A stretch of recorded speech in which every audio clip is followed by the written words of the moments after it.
प्रज्ञा प्रबोधिनी विद्यालय मिरज इथे या कार्यक्रमाच्या निमित्तानं उपस्थित असलेले सर्व विद्यार्थी बंधू भगिनी आणि उत्तम दृष्टी असणारे त्यांचे पालक या सर्वांना मी मानाचा मुजरा करतो।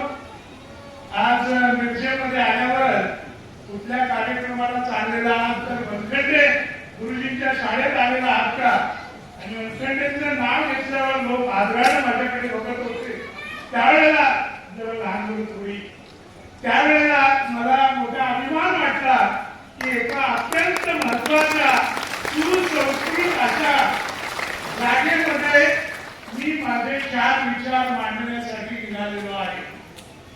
मित्र, आता इथे आमच्या मुलींनी आमच्या मला ओवाळताना मला मोहन वनखंडे सरांनी प्रश्न विचारला की तुम्ही कधी हे बालगंधर्व थिएटर पाहिलं होतं का?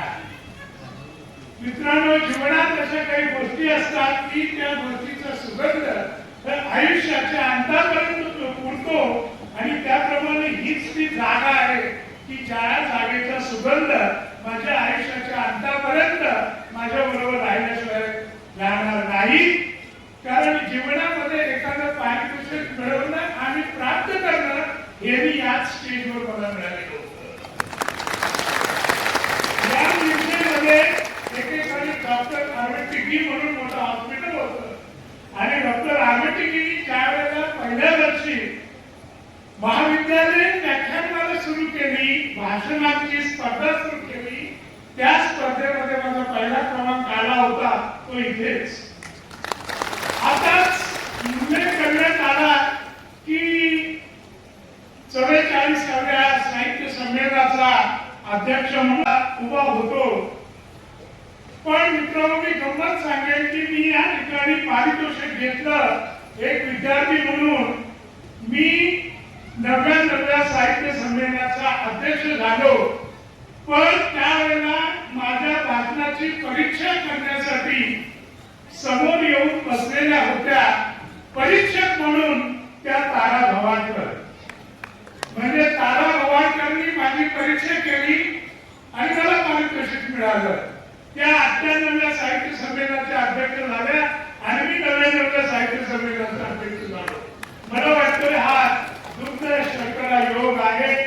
मिरज, सांगली, हरिपूर, कृष्णाकाठ हा एक इतिहास, संस्कृती, भव्यता, दिव्यता, कीर्ती या सर्व विशेषणांनी नटलेला हा वारणेकाठचा, कृष्णेकाठचा मुलूक आहे। आणि या मुलुकामध्ये 4 शब्द मांडताना मला मनापासून आनंद होतो आहे। काही ठिकाणी मी गंमत सांगितली की मला विचारलं जातं पाणीपतकार म्हटलं जातं। पाणीपत हा शब्द तुमच्या जीवनामध्ये कसा आला? इयत्ता 5वीचा वर्ग पाणीपतचा धडा शिकवला जात होता 3 दिवस सलग। आणि बऱ्यापैकी हुशार विद्यार्थी म्हणून मी दांडी मारली होती आणि मामाच्या गावाला गेलो होतो। 4थ्या दिवशी आलो, गुरुजींनी बरोबर एवढा मोठा म्हणाले, पाटील सांगा पाणीपतची 3 युद्ध केव्हा केव्हा आणि केव्हा झाली? मला खूप काही माहिती नव्हती, कारण मी नव्हतोच वर्गात। पण गुरुजी आमचे मोठे कल्पक होते, ते आम्हाला नेहमी सांगायचे की मुलांना उत्तर चुकलं तरी चालेल, पण उत्तर तसं रेटून दिलं पाहिजे। आता उत्तर रेटून द्यायची सोय होती म्हणून मी जरा जादा हुशार असल्याचा आवडणार म्हटलं। गुरुजी परत एकदा प्रश्न विचारा। गुरुजी म्हणाले, सांगा पाणीपतची 3 युद्ध केव्हा केव्हा आणि केव्हा झाली? म्हटलं गुरुजी एवढंच? पाणीपतची 3 युद्ध केव्हा झाली? अहो, पहिलं झाल्यावर दुसरं झालं आणि दुसरं झाल्यावर तिसरं झालं। त्यावेळेला माझ्या हातावर त्यावेळीची कविता होती त्याप्रमाणे छडी वाजे छम छम विद्या येई गम गम। तर ती पाणीपतची आणि माझी ती पहिली गाठ। मित्रो, पाणीपत असो, छत्रपती शिवाजी महाराज असो, महाराष्ट्राच्या इतिहासाच्या आणि संशोधनाच्या आणि निसर्गाच्या त्या सगळ्या विभागानं मी एक भांडलेला मनुष्य आहे। मला अनेक जण जिथे जातो तिथे व्याख्यानात विचारतात की पाटील साहेब सांगा भारतामध्ये कुठल्या तीर्थक्षेत्राला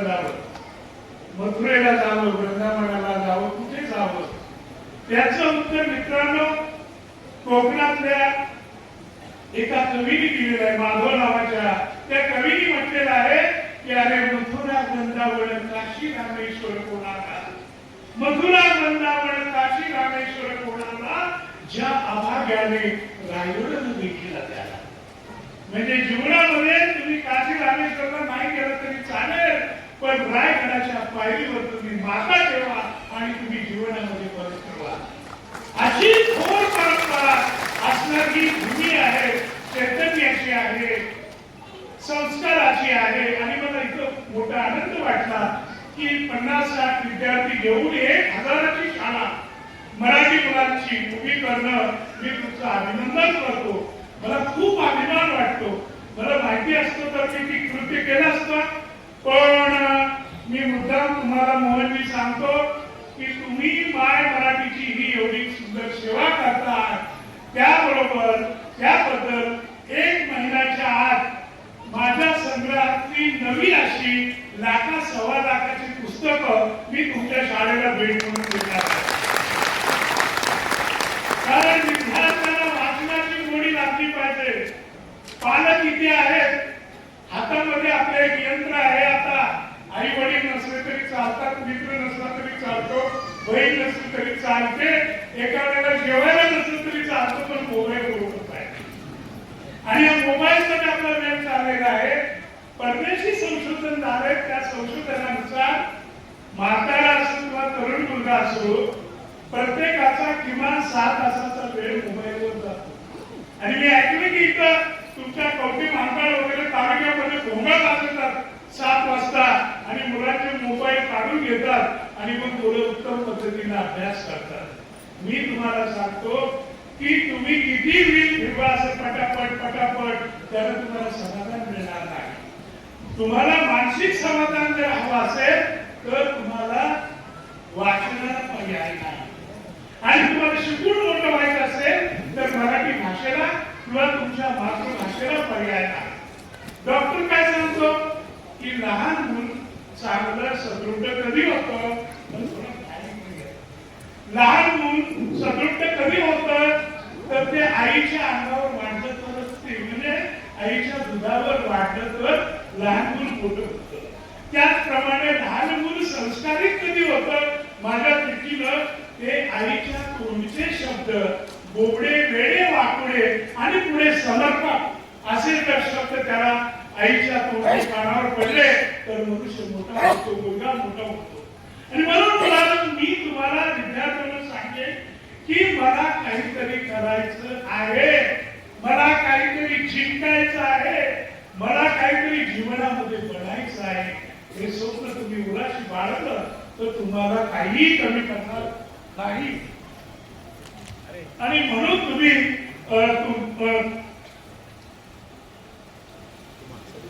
मुद्दाम 1-2 उदाहरणं मी तुम्हाला सांगतो.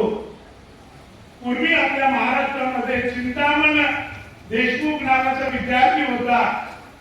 हा चिंतामण देशमुख नावाचा विद्यार्थी ज्यावेळेला शाळेत असायचा, क्रिकेटच्या ग्राउंडवर असायचा, त्यावेळेला परीक्षेचा एखादा निकाल लागला, लोक विद्यार्थी यायचे आणि म्हणायचे अरे चिंतामण परीक्षेचा निकाल लागला. चिंतामण म्हणायचा हु इज सेकंड. याचा अर्थ काय, फर्स्ट मीच असणार आहे, हु इज सेकंड असं तो विचारायचा. एवढा कॉन्फिडन्स होता त्याला. आणि तो चिंतामण पुढे डी देशमुख नावाचा भारताचे अर्थमंत्री झाले, यांनी संयुक्त महाराष्ट्रासाठी राजीनामा दिला. एवढं मोठं ब्रिटिश सरकार त्यांनी त्यांना गव्हर्नर बनवलेलं होतं आणि नंतर पंडित नेहरूंनी सुद्धा त्याला गव्हर्नर बनवले. म्हणजे आपण विद्यार्थ्यांनी जर विद्येकडे लक्ष दिलं, अभ्यास केला. ज्या वेळेला रामशास्त्रीची गोष्ट आम्ही शिकतो की रामशास्त्री गेले, काशीला गेले आणि ते पठण करायचे, ग्रंथ पठण. आणि त्यावेळेच्या विद्यार्थ्यांच्या शेंडीला वडाच्या पारंबीची गाठ मारलेली असायची, त्यामुळे डुबकी लागली की ते पाठीमागे शेंडी ओढली जायची, विद्यार्थी जागा व्हायचा. तर अशा पद्धतीने विद्यार्थी शिकलेले आहेत. आणि म्हणून तुम्ही जिद्दीनं शिकलं पाहिजे. प्रत्येकानं हु इज सेकंड प्रत्येकाला विचारता आलं पाहिजे असं मला वाटतं. आणि त्या दृष्टिकोनातून तुम्ही शिकणं खूप गरजेचं आहे. सामान्यातून तुम्ही असामान्य बनू शकता. नव्या साहित्य संमेलनाच्या अध्यक्षपदावरून मी सांगितलं की मला माझं भाग्य वाटतं की मी असा पहिला अध्यक्ष आहे जो एका अशिक्षित आईचा मुलगा आहे. माझी आई शिकलेली नव्हती, माझी आई निरक्षर होती, माझे वडील 4थी पास झालेले होते, पण गावातून लहानपणी फिरताना मला वाचण्यात असा नाद होता की दिसेल पुस्तक ते वाचायचं. एवढंच नव्हे तर किराणा माल म्हणजे वाण्याच्या दुकानातल्या पुढ्या ज्या आहेत त्या पुढ्यावरचा मजकूर सुद्धा मी वाचायचो आणि त्यामुळे वाचनाची गोडी वाढली. मला काही माझ्या गावामध्ये पुरेसं काही नव्हतं. आज सुद्धा माझ्या गावची लोकसंख्या मित्रांनो 1400 आहे. आज जी गावामध्ये पोस्ट नाही, तेव्हाही नव्हतं, तेव्हाही वर्तमानपत्र येत नव्हतं. पण कांबळे गुरुजी आणि आपटे गुरुजी नावाचे 2 शिक्षक भेटले आणि त्यांनी माझ्या जीवनाचं सोनं केलं. त्यांनी मला अनेक ग्रंथ आणून दिले आणि ते ग्रंथ वाचून मी मोठा झालो. बऱ्याच वेळेला असं म्हटलं जातं की जे रे देखे रवी ते देखे कवी, आणि त्यावरून मला असं म्हणायचं आहे की जे देखे कवी ते देखे अनुभवी. आमचं गाव, आमचा निसर्ग, तो शाहूवाडी तालुका आणि मोती शिराळ्याच्या तालुक्याच्या बॉर्डरवरचं आमचं गाव. मला असं वाटत होतं की परमेश्वराने मला काही नाही दिलं असतं तरी परमेश्वराने मला निसर्ग दिलेला. त्यावेळेला वारनेर एवढा पूर यायचा की जसं तुम्ही वरातीमध्ये थोडस भांग पाजून घोडं नाचवता तशी नाव नाचायची पाण्याच्या लाटेमध्ये. आता बरं येते की मग बरं येते.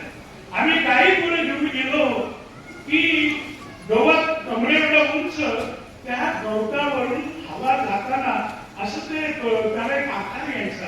असं वाटायचं की ती घोडी पळत गेलेली आहे.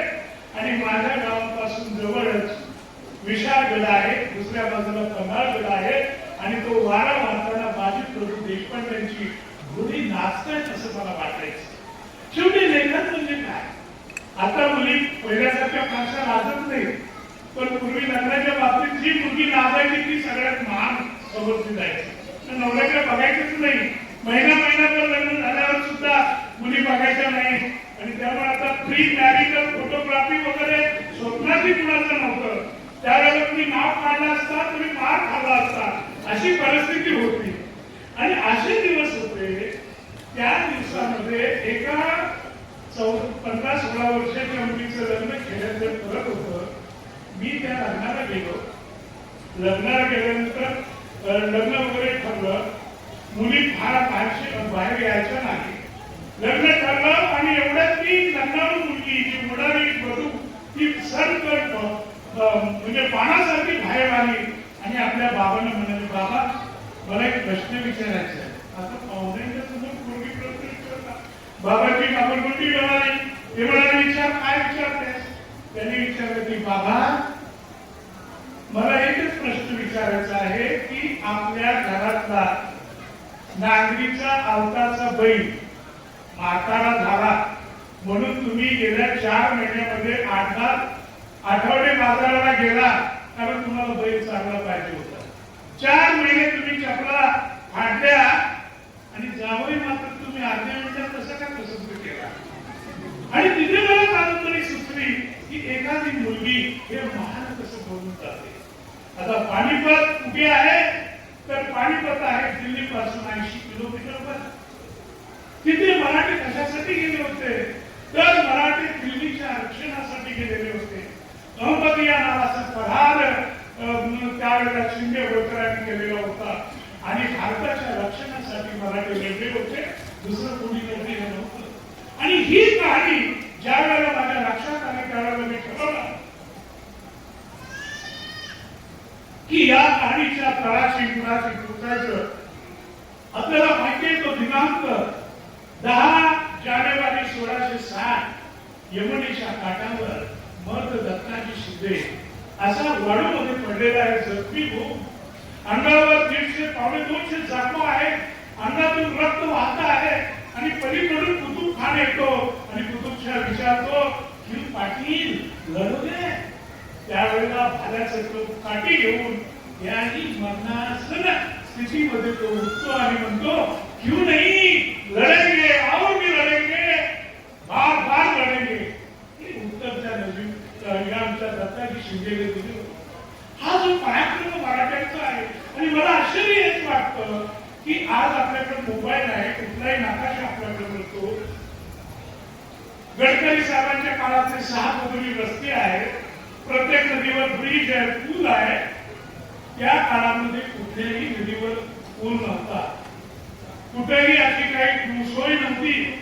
आज ग्रामपंचायतीच्या निवडणुकीसाठी सुद्धा एखाद्या गावचा सरपंच रागात आला की तो नेत्याला सांगतो की माझ्यासाठी प्रायव्हेट जेट पाठवा, मला तातडीने मुंबईला यायचं आहे. ते प्रायव्हेट जेट कुठं होतं? शिवाजी महाराजांच्या काळात, संभाजी महाराजांच्या काळात किंवा पेशव्यांच्या काळात. तरी सुद्धा अटकेवर लागले झेंडे, दिल्लीच्याही तख्त दाखवतो महाराष्ट्र माझा, गरजा महाराष्ट्र माझा. कुठं ही अटक नदी? अरे अफगाणिस्तान आणि पाकिस्तान या दोन्हीच्या सीमारेषेवरची नदी म्हणजे अटक नदी. आणि तिथे आता अटक नावाचा किल्ला आहे. म्हणजे आता जे अफगाणिस्तान आणि पाकिस्तानचं जे भांडण लागलंय ते अटकेच्या सरहद्दीवर लागलंय. आणि तिथं आमच्या भीमेकाठची आणि कृष्णेकाठची घोडी गेली होती, हे विसरून चालणार नाही. छोट्या छोट्या गोष्टीतून तुम्ही तरुणांनी अभ्यास केला पाहिजे. आपण छत्रपती शिवाजी महाराज यांचा नेहमी अभ्यास करतो, पण आपण स्वतःला प्रश्न विचारत नाही, इतिहासाला प्रश्न विचारत नाही की छत्रपती शिवाजी महाराजांना आयुष्य किती मिळालेलं होतं. फक्त 18,733 दिवस, म्हणजे अवघड 49 वर्षाचं आयुष्य. या 49 वर्षाच्या आयुष्यामध्ये त्यांनी असा विराट पराक्रम केलेला आहे की शतकं गेली, पण छत्रपती शिवाजी महाराजांची मुद्रा ही आधीच्या संदर्भात दिसून आलेली आहे. आणि मित्रांनो, मला आठवतं की मी जिल्हा परिषदेचा सीओ म्हणून रायगडला होतो. 2005 सन प्रचंड पाऊस पडत होता आणि मुंबईतून मला फोन आला की रायगडवर काहीतरी भानगड आहे. मी माझी मोटार काढली आणि अलिबाग वरून रायगडला निघालो. एरवी रायगडला पोहोचायला 5 तास लागायचे, 2 तास लागायचे, पण त्या दिवशी मला 6-7.5 तास लागले. कारण वाटेतले जे ओढे होते त्याच्या नद्या झाल्या होत्या आणि नद्यांना समुद्रासारखं स्वरूप आलेलं होतं. रात्री 1:30 वाजता पोहोचलो तर तिथला रोपवे बंद होता. प्रचंड पाऊस पडत होता, सुपानं पाऊस पडावा तसा. आणि तशा परिस्थितीत रायगड चढायला सुरुवात केली. पहाटे 4 ला पोहोचलो शिवाजी महाराजांच्या समाधी समोर. अध्यक्ष माझ्याबरोबर होते जिल्हा परिषदेचे. तक्रार काय होती की त्या दिवशी शिवाजी महाराजांच्या त्या समाधीवर वीज कोसळली आणि वस्तुस्थिती अशी होती की त्याच्या आधी 20 वर्षांमध्ये किमान 5 वेळेला त्या रायगडच्या समाधीवर वीज कोसळलेली होती. मग अध्यक्ष साहेबांनी मला विचारलं, तुम्ही इतिहासाचे विद्यार्थी आहात, कारण सांगा ना की त्या महाराजांच्या समाधीवर रायगडावर काय वीज कोसळली पुन्हा पुन्हा. मग मी माझ्या त्या कवीचा आणि संशोधकाचा आधार घेऊन सांगितलं की अध्यक्ष महोदय, या रायगडच्या मातीमध्ये छत्रपती शिवराय नावाचा सर्व जाती धर्मावर मानवतेवर प्रेम करणारा एक महापुरुष इथं कायमचा विसावलेला आहे. आणि त्याची कल्पना आघाडातल्या आई वीजबाईला असल्यामुळं ती वीजबाई अशी लग्नकून पुन्हा पुन्हा उठते आणि महाराजांना मुद्रा करण्यासाठी आघाडातून खाली उतरते. याशिवाय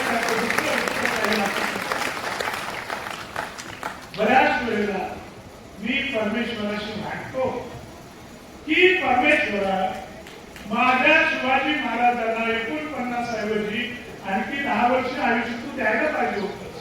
मग स्वप्नामध्ये कधी कधी परमेश्वर माझ्यावर रागवतो, म्हणतो चला दिलं असतं तुमच्या महाराजांना आणखी 10 वर्षाचं आयुष्य, महाराजांनी काय केलं असतं?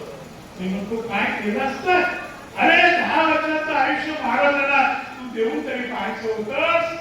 शिवाजी महाराजांनी भीमा आणि कोयने काठच्या जी घोडी नाचवली त्याच्याऐवजी माझ्या राजांनी लंडनच्या थेम्स नदीच्या काठावर आमची दक्षिणातली घोडी थया थया नाचवली असती. महाराजांनी माघार घेतली. हे महाराजांचं कर्तृत्व आहे. आणि म्हणून महाराजांनी भाषा कोश निर्मिती केली. मराठी भाषेचं महत्व मी काय सांगावं. मराठी भाषा वळवावी कशी वळते, जुळवावी कशी जुळते, खेळवावी कशी खेळते असं दादोबा म्हणतात आमचे तमासवीर. आणि ही मराठी भाषा म्हणजे साधे साधे शब्द असतात. इकडे एक माणूस असता रस्त्याने चाललेला होता, त्याने बोर्ड बघितला, बोर्ड वाचायला लागला, म्हणजे तिकडचा शब्द तिकडे झाला की किती फरक पडतो बघा. वाचायला लागला, तिथे नाचत मासे चालतात. नाचत मासे कसे काय चालतात म्हणजे गावाला शब्द फोडून वाच. मग त्याने शब्द वाचला, इथे नाच तमाशे चालतात. त्याने वाचलं नाचत मासे चालतात. ही मराठी भाषेची जी गंमत आहे. मला कुठल्याही गोष्टीचं उत्तम वर्णन करायला मराठी सारखी सुंदर भाषा नाही. तुम्हाला माहिती आहे आचार्य आपले लग्नाची बेडी त्याचं नाटक. त्या नाटकामध्ये गोकर्ण आणि गार्गी म्हातारा जोडपं. गोकर्ण बाबा 5 लग्न झालेली आहेत तरी मनातून वाटतं की 6वं जुळावं.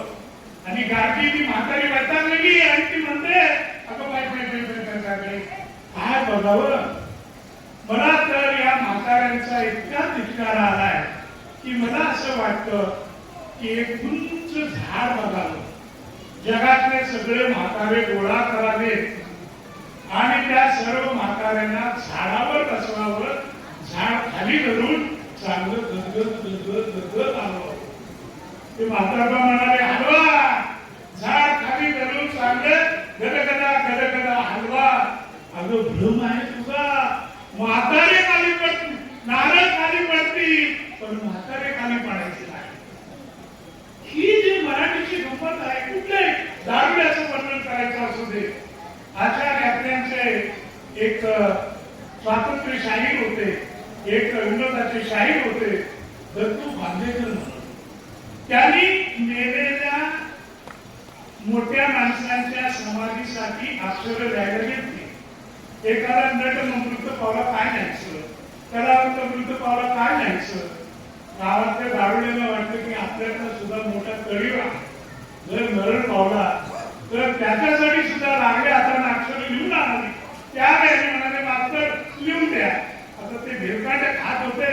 मास्तरांनी बघितलं, आता घेतलं चिटोरी आणि दारुड्याच्या समाधीसाठी लिहिलं. काय लिहिलं की जीवनभर दिनी प्रतिदिनी क्षणोक्षणी जीवनभर ज्याची चढतच गेली होती त्याची इथे आता कायमची उत्तर घ्या. मला वाटतं एवढं सुंदर वर्णन मराठी भाषेमध्ये जे झालेलं आहे ते अन्य भाषेमध्ये होऊ शकणार नाही. आज महिला दिन आहे. महिला आमच्या किती पराक्रमी आहे. दंगल नावाचा सिनेमा होता 7-8 वर्षापूर्वी. त्याच्या ट्रायलला मला बोलवलेलं होतं आमिर खाननी आणि सगळे टाळ्या वाजवायला लागले. काय टाळ्या वाजवायला लागले तर मुली मुलांचा पराभव करतात कुस्तीमध्ये. मला काहीच वाटलं नाही. लोक माझ्याकडे संशयानं बघायला लागले कसे अरसिक आहात तुम्ही. अरे मुली मुलांचा करताय पराभव आणि तुम्ही काही प्रतिक्रिया देत नाही. मी म्हणालो मी प्रतिक्रिया अशासाठी देत नाही कारण तुम्हाला आमच्या मुलीचा इतिहास माहिती नाही. 100 वर्षापूर्वी कोल्हापूर पासून 45 किलोमीटरवर खडकराट नावाचे एक गाव आहे. त्या गावामध्ये तारा शिंदे, गुलाब शिंदे नावाच्या शेतकऱ्याची कन्या. ही तेव्हा 16-17 वर्षाची मुलगी वाघाबरोबर कुस्ती खेळायची आणि वाघाला चितपट करायची. ही गोष्ट ज्यावेळेला कोल्हापूरच्या शाहू महाराजांना समजली त्यावेळेला त्यांनी दसरा चौकामध्ये ही वाघाशी ताराची कुस्ती खेळताना बघितलं आणि तानाबाईला 2 मोठे हत्ती भेट दिले. त्याचबरोबर 40 घोडी दिली आणि हे बघितल्यावर त्या ताराबाईंनी स्वतःची तारा नावाची ग्रेट तारा सर्कस नावाची सर्कस बांधली आणि त्या काळामध्ये लंडन पासून जर्मन जपान पर्यंत खेळून आलेली आहे. भारतीय सर्कसीचं जीवनाचं केंद्र कुठलं असेल, धर्माचं केंद्र तर ते तासगाव आहे. तासगाव नंतर म्हैसाळ आहे, मिरज आहे. म्हणजे पराक्रम कसा करायचा हे इथल्या महिलांना तुम्ही कोणी शिकवायची गरज नाही. अशा टोकाचा पराक्रम आमच्या महिलांनी केलेला आहे.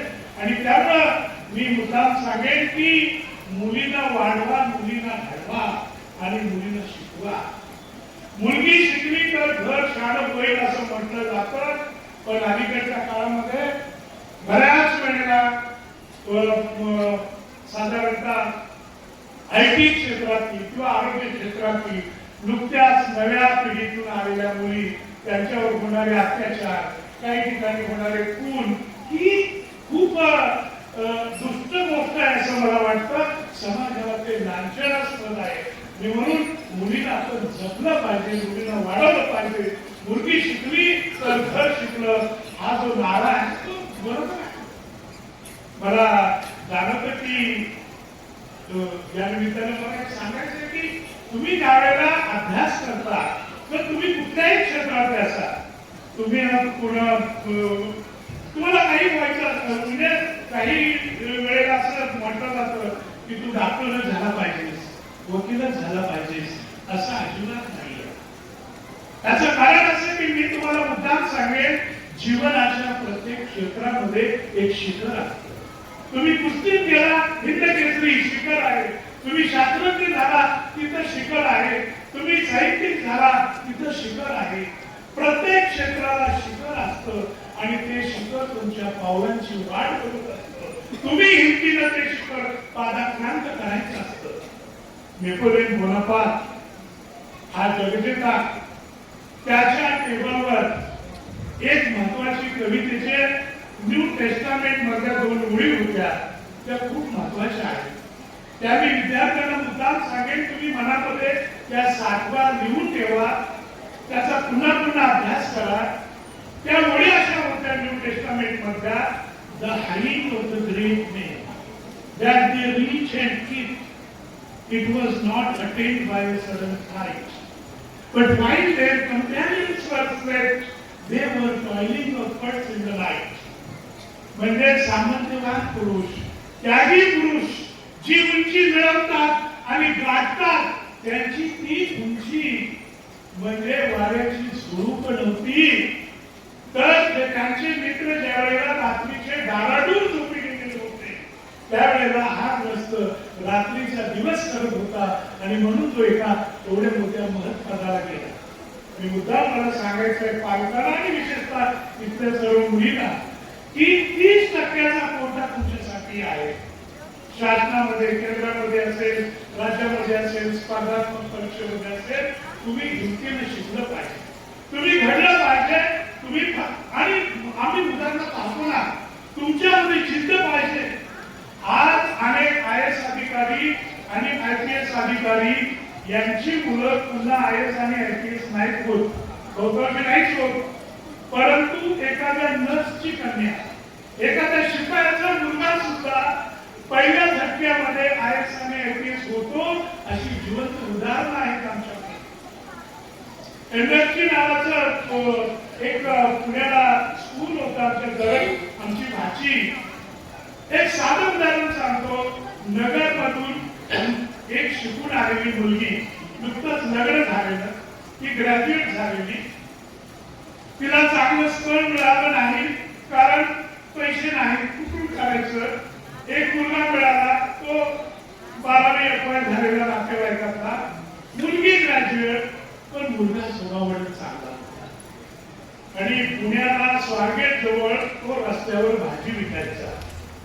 रस्त्यावर भाजी विकून कुटुंब चालवायचं, तर जगामध्ये काय चाललंय इकडे त्याचा ताण असायचा.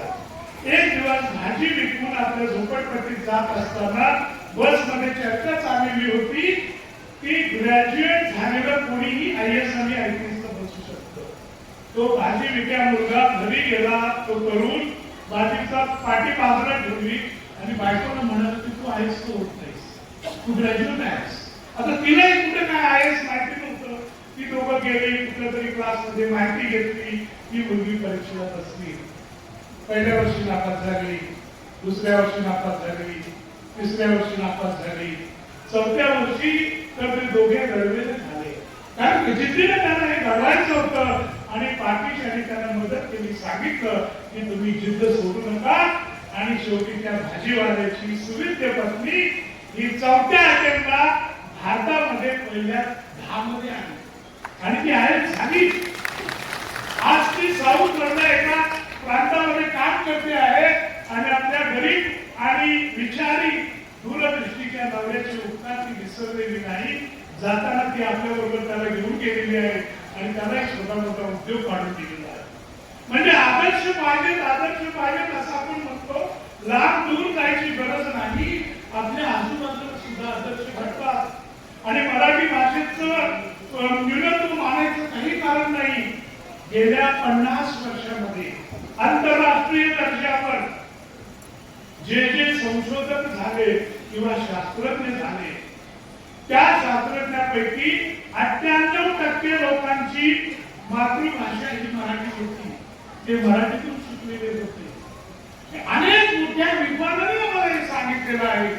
ज्या वेळेला हंटर साहेब आले भारतात आणि त्याला महात्मा फुले भेटायला गेले, त्यावेळेला महात्मा फुलेंनी सांगितलेलं होतं की आमची मुलं विद्वान व्हायची झाली तर त्यांना प्रादेशिक भाषेतून शिकलं पाहिजे. 1938 साली मुंबईला 23वे साहित्य संमेलन अखिल भारतीय भरलेलं होतं. स्वातंत्र्यवीर सावरकर अध्यक्ष होते. सावरकरांनी सांगितलं की उद्या स्वातंत्र्य मिळाल्यावर या देशातली तरुण योग्य पद्धतीने शिकायचे असले तर त्यांना मराठी मातृभाषा फक्त प्राथमिक शाळेत नव्हे तर महाविद्यालयामध्ये शिकवली पाहिजे. एक साधं तंत्र आहे की घोडेस्वारी तुम्हाला आली पाहिजे. एकदा घोड्यावर कान कशी मारायची शिकला तुम्ही की मग आरबी घोडा आणा, तुर्की आणा, इटालियन आणा, तो बसतो आणि घोड्यावर शिकतो. मराठी भाषेमध्ये मातृभाषेमध्ये ज्या टर्म्स असतात, ज्या कल्पना असतात त्या तुम्हाला लगेच आवडत होतात आणि म्हणून तुम्ही मातृभाषेची कास धरा. मी सोशल मीडियावर 10 दिवसापूर्वी लिहिलेलं होतं की आमच्या महात्मा गांधींनी सुद्धा मृत्यूच्या आधी 1 महिना लिहिलेलं होतं हरिजन मध्ये की अजून माझी मराठी भाषा या भाषेमध्ये मी पुरेसा पारंगत म्हणजे परफेक्ट झालेलो नाही आणि मला मराठी भाषा शिकायची आहे. आणि म्हणून मला असं वाटतं की तुम्ही ही दिव्यत्वाची कास धरली पाहिजे. पराभव कधीही मान्य करायला नाही पाहिजे. छत्रपती शिवाजी महाराजांसारखं आपलं जीवन आणि जीवनाचं वेळापत्रक असायला हवं. आता जीवनाचं वेळापत्रक म्हणजे काय, मी 49 वर्षाचा हिशोब सांगितला, पण नोव्हेंबर 1664 मध्ये छत्रपती शिवाजी महाराज 5 नोव्हेंबरला कुडाळ होते आणि कुडाळला ते आदिलशाही फौजेविरुद्ध लढत होते. आदिलशाचा फौजी खवास खान आलेला होता. त्या खवास खानाकडे 35,000ची फौज होती आणि छत्रपती शिवाजी महाराजांच्याकडे किती फौज असेल, फक्त 17,000ची होती. पण खवास खान काही लढायला तोंड फोडत नव्हता. मध्ये नदी होती, महाराज पलीकडच्या बाजूला, खवास खान या बाजूला. 35,000चं सैन्य रोज यायचं, एकमेकाला झोकायचं आणि परत निघून जायचे. पण इतिहास काय सांगतो की छत्रपती शिवाजी महाराज एवढे कार्य तत्पर होते की रात्री अंधार पडल्यानंतर युद्धाच्या आघाडीवरून ते आपल्या शिबिरात जायचे, देवपूजा करायचे, घोड्यावर बसायचे, घोड्यावर बसून तिथून 28 किलोमीटरवर मालवणला जायचे आणि रात्रभर सिंधुदुर्ग किल्ल्याचं प्लॅनिंग त्यांचे बांधायला सुरुवात करायची. अरे कल्पना करा, आपल्या घरामध्ये बंगला बांधायचा झाला किंवा फार्म हाऊस बांधायचं झालं, जावई नेमणे किती 4-4 वर्ष विचार करतात. पण शिवाजी महाराजांनी 5 नोव्हेंबर 1664 कुडाळचं युद्ध जिंकलं आणि 25 नोव्हेंबर 1664 सिंधुदुर्ग किल्ल्याची पायाभरणी टाकली फक्त 20 दिवसांनी. म्हणजे किती कर्तृत्ववान, किती माणूस जागृत असेल. आणि मी सांगितलं होतं की तो खवास खान काही महाराजांच्यावर हमला करत नव्हता. त्याचं कारण असं की पानिपत घेताना मी सांगितलेलं आहे की मराठ्यांचा पराभव करण्यासाठी शत्रूची गरज असत नाही.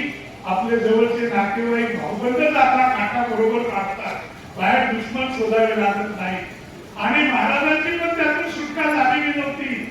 छत्रपती शिवाजी महाराजांचे जवळचे नातेवाईक बाजी राजे घोरपडे, ज्यांचं मुधोळ नावाचं गाव तिथून जवळच आहे, हे मुधोळचे त्यांचं स्वप्न होतं की शहाजी पुत्र शिवाजी महाराजाला मी सरणावर नेल्याशिवाय थांबणार नाही. आणि त्यांनी ती भयंकर शपथ घातली होती. आणि त्याने खवास खानाला सांगितलं होतं की विजापूरवरून मी निघालेलो आहे, फक्त शिवाजीला शिवाजीराजांना इथं रोखून धर. विजापूरवरून तो निघाला आणि दाभोळला आले आणि मुधोळला आले आणि मुधोळला 8,000ची पागा होती या बाजीराजे घोरपडेची. ही 8,000ची पागा घेऊन अचानक येऊन छत्रपती शिवाजी महाराजांच्यावर हल्ला करायचा या बाजीराजे घोरपडेचा डाव होता. आणि एके दिवशी काय झालं की महाराज समोरच्या बाजूला आहेत आणि खवासकार आहे, कोणीतरी पळत आला आणि म्हणाला या अल्लाह खवास साहेब काय झालं, हे काय झालं. ते 2-3 दिवसापूर्वी म्हणे रात्री मुधोळवर जाऊन छत्रपती शिवाजी महाराजांनी हल्ला केला. ती 8,000ची घोड्यांची पागा कापून काढली आणि बाजीराजे घोरपडेला सुद्धा ठार मारलं. खवासखान चक्रावला, अरे असं कसं. पुढे बघतोय तर घोड्याच्या त्या नदीच्या पलीकडे शिवाजी महाराज उभेच आहेत. तो फार खाली कोसळला, गुडघ्यावर बसला आणि अल्लाहची प्रार्थना करत म्हणाला, अरे अल्लाह आखिर इस भूमि में कितने शिवाजी है, वो मुधोल में जाके जंग करने वाला बाजीराजे का कत्ल करने वाला वो शिवाजी को, और सुना है रात को चोरी छुपे समंदर के किनारे जाके सिंधुदुर्ग किले की निर्माण करने की बातें करने वाला वो शिवाजी कौन और ये सामने शिवाजी कौन. तर असं कर्तृत्व हे प्रत्येकाच्या अंगामध्ये पाहिजे. माणसं आपल्याला निरखता आली पाहिजे, सहकारी आपल्याला ठरवता आले पाहिजे, गुरुना चांगले शिष्य पकडता आले पाहिजे. शिष्यानी गुरुवंदना करून गुरुच्या काय असेल ते पात्र पूजन असो, त्यांची मर्जी असो, हे राखून कर्तृत्व करायला शिकलं पाहिजे. अन्यथा आपण जीवनामध्ये काही हासिल करू असं मला वाटत नाही. मी नेताजी सुभाषचंद्र बोस यांच्यावर महान एक कादंबरी लिहिली. कर्तव्य म्हणजे काय असतं.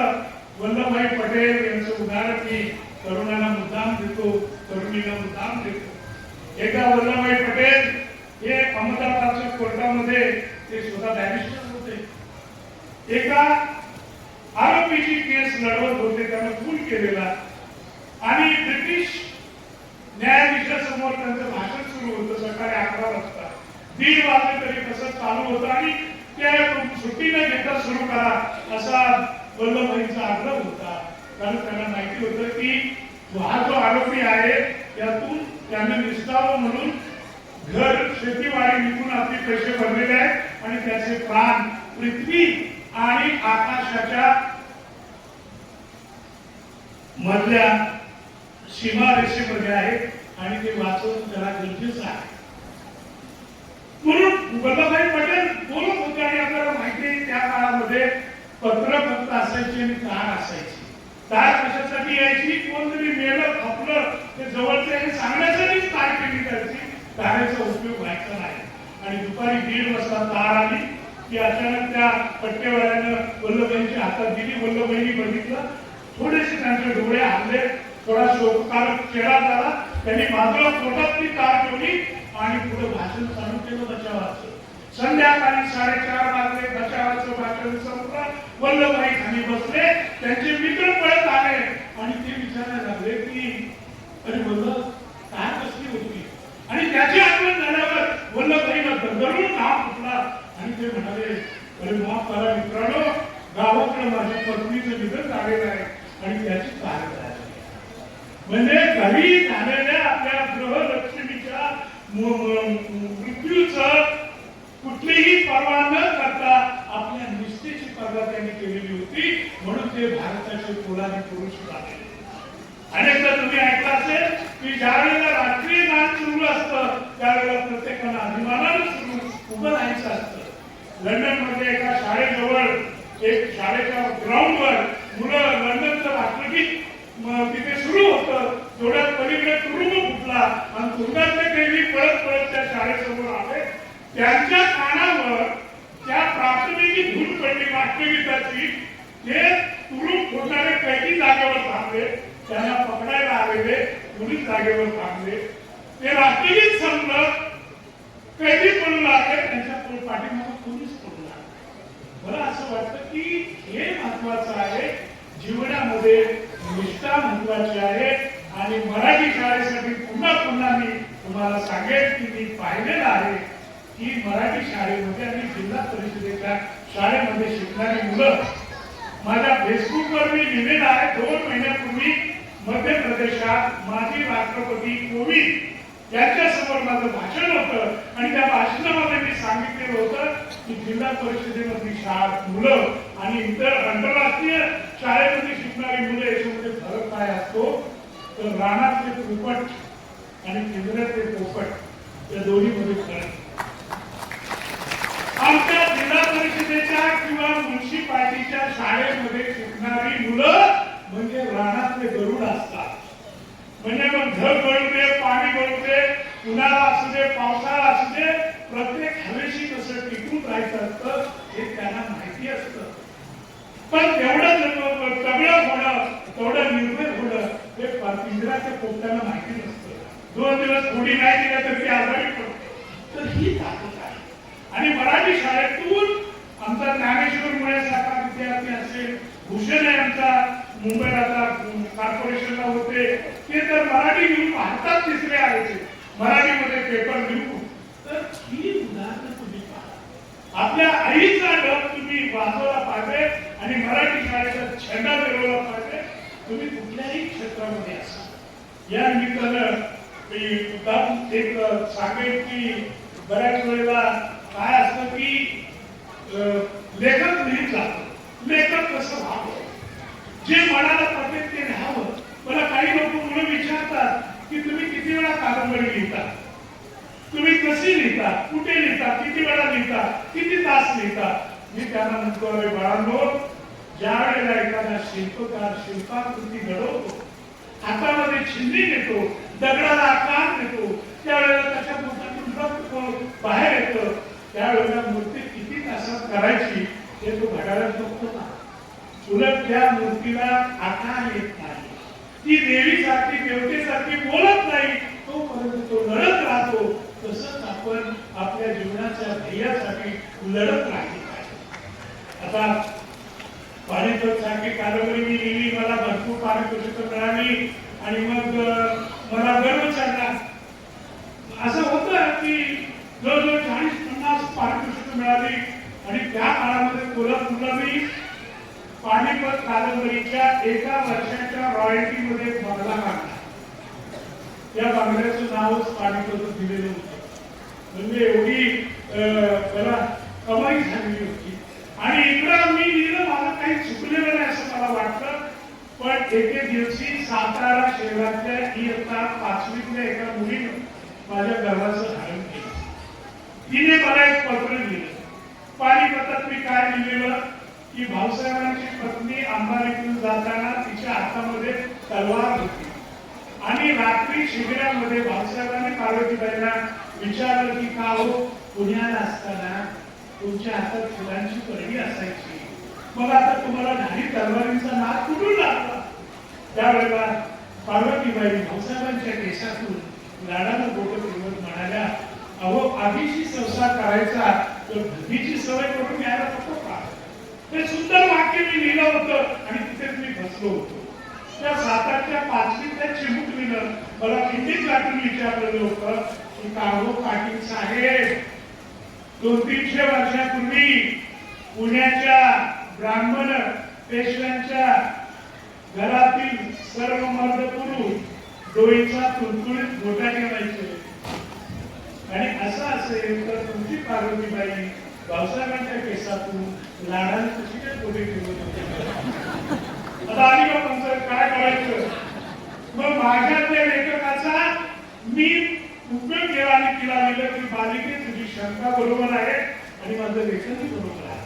त्यावेळेला डोळीचा तुळतुळीत गोटा असायचा, पण त्यावेळेला प्रत्येक पुरुषाची एक शेंडी असायची आणि ती शेंडी हाताच्या साठी नारळाच्या शेंडीसाठी वेगळीच नसायची. तिचा ढेर चांगला विठुभर असायचा. त्यामुळे धुळीच्या केसातून नसे नाका, शेंडीच्या केसातून फोटो फिरवायला काय हरकत आहे असं म्हणून मी कशी कशी सुटका करून घेतली होती. या दाखल्याचा अर्थ काय की मराठी भाषक एवढे जागृत आहेत की केसाभराची चूक सुद्धा त्यांच्या नजरेतून जाणार नाही. शेवटी माणूस लढतो, पराक्रम करतो, त्याला काय मिळतं? मी सांगितलं पाणीपत कादंबरी एका वर्षात मला आठवतं की त्या बंगल्याचं बांधकाम चालू असताना पलीकडून एक गोसावी बुवा आले. 6-6.5 फूट उंच काळा कभिन्न अशा मागं चटा हातामध्ये 3 चमचा अन्न आमच्या बंगल्याच्या समोर आले. अंडर कन्स्ट्रक्शन होता. सुदैवाने त्या दिवशी तिथे होतो. त्याला काहीतरी वास लागला. त्यांनी खुसखुस केलं, आत आले आणि मला विचारलं, वाचा ही वास्तू कोणाची? बाबा माझी. पुन्हा त्यांनी त्यांचा असा जाड हात माझ्या टाळूवर ठेवला आणि म्हणाले, बेटा तुला कल्पना आहे का? मी म्हटलं काय झालं बाबा? अरे एक दिन आप मुझे ढूंढते रहोगे, देखोगे कि इस भवन में खाली लाख करोड़ की ही जुन्नत होगी. बऱ्याच वेळेला त्यागी पुरुष, अलौकिक पुरुष, विद्वान पुरुष अशा बाबांची जुगाट खरी करते. आणि मित्रांनो त्या बाबांची जुगाट खरी करलेली आहे. आज सुद्धा माझ्या बंगल्यामध्ये फक्त लाखो आणि करोडोचीच मोजणी होते. कारण माझा तो बंगला कोल्हापूरच्या युद्ध बँकेला मी भाड्याने दिलेला. आता मला या निमित्ताने हे सांगायचं आहे की माझ्या घरामध्ये नांदणारी लक्ष्मी भले गावाची असेल ना, पण माता सरस्वतीनं गावाच्या त्या माळावरच्या आपल्या प्रज्ञा मंदिरामध्ये मला जागा दिलेली तिच्या गावाला. आणि तिथं पाणीपत, नागकेशर, अण्णाभाऊंची दर्दभरी दास्तान, शिवाजी महासम्राट, शिवाजी महाराजांच्या वरच्यामध्ये 3 कादंबऱ्या आलेल्या आहेत. हे सगळं मी लिहितो आहे आणि त्याच्यातून मी सवाल आहे. माझ्या भाषणाच्या शेवटी मुद्दा मला तुम्हाला एका महान कवितेची आठवण करून द्यायची आहे. नुकताच मराठी भाषा दिन झाला.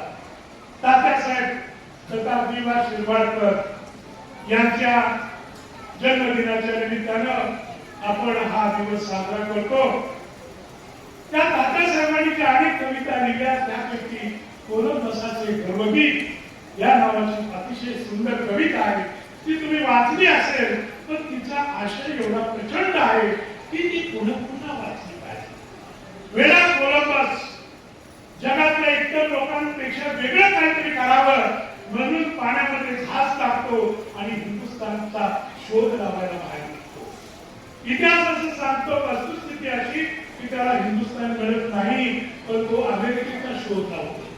आणि जहाजावर ज्यावेळेला तो जातो त्यावेळेला बघतो डाव्या बाजूला पाणी, निळं पाणी, उजव्या बाजूला पाणी, खाली पाणी, वर निळा आभाळ. काही दिवसानं ही वस्तुस्थिती होती की जहाजावरचं सामान संपायला लागलं. सामुद्रिक सिधा, जेवणाची पंचायत होणारे एक दिवस आणि कोलंबसाचे मित्र त्याचे वैरी झाले. त्या पाण्यातून कुठे वेळा आम्हाला बुडवणार आहे म्हणून 2 वेळा त्याचा खून करायचा प्रयत्न सुद्धा त्यांनी केलेला होता.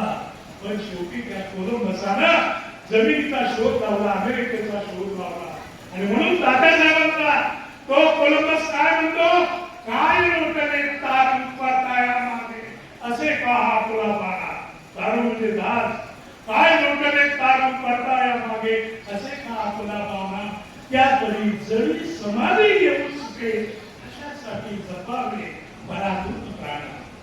कोट्यावधी जगतात जीवाणू जगती आणि मरती जशी ती गवतांची पाती. म्हणजे अनेक किड्या मुंगीसारखी माणसं जन्माला येतात. 12 वर्ष गवत जन्माला येतं आणि वाढतं. त्याच्यामध्ये आणि आपल्यामध्ये काही फरक आहे की नाही. काय लोटले तार पाताया मागे असे का आपला बाणा. त्यापरी जरी समाधी घेऊ कशासाठी जपावे पराभूत प्राणा.